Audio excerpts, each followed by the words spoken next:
This video was brought to you by Canadians United Against Modern Exclusion. To learn more, go to CUAME.ca.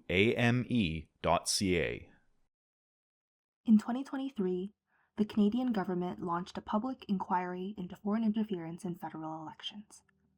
Its purpose sounded simple: to protect democracy by investigating foreign threats. But in practice, the inquiry did something else. It helped deepen suspicion toward Chinese Canadians and reinforced harmful assumptions that Chinese Canadians act under the direction of the Chinese government rather than their own judgment. There are two main ways this happened. First, through who is invited to speak.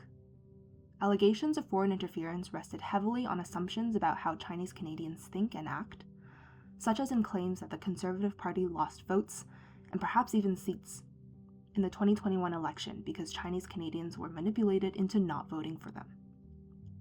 Evidence supporting these allegations relied heavily on testimony from a small number of groups, such as Falun Gong-affiliated organizations and Uyghur advocacy groups.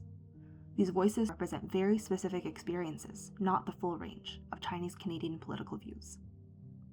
These groups frame the community in terms of good Chinese Canadians, those who oppose the Chinese government, and bad ones, who are assumed to follow Beijing's instructions.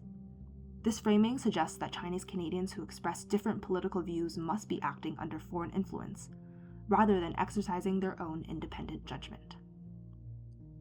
Yet when broader voices were heard, a different story emerged.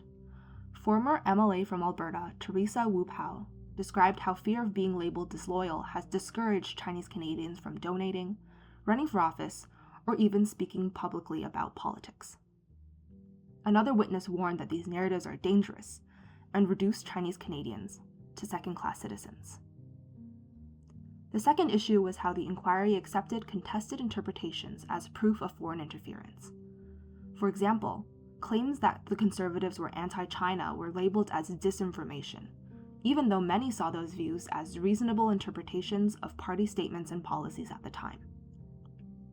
In another case, online criticism of former MP Kenny Chu's foreign agent registry bill was framed as foreign interference, despite no proof of coordination with the Chinese government. Rather than note this gap in evidence as a limitation, the inquiry went the other way and said that evidence may not even be needed. As the final report put it, while there may not have been a direct tasking by the PRC, this may not have been necessary. Those who wish to assist the PRC often know what to do without being told. This logic is dangerous, since it assumes voters, particularly Chinese Canadian voters, are not capable of making independent political judgment, and casts suspicion on Canadians who are simply holding divergent views. These narratives have consequences. They have affected how Chinese Canadians engage in public and political life.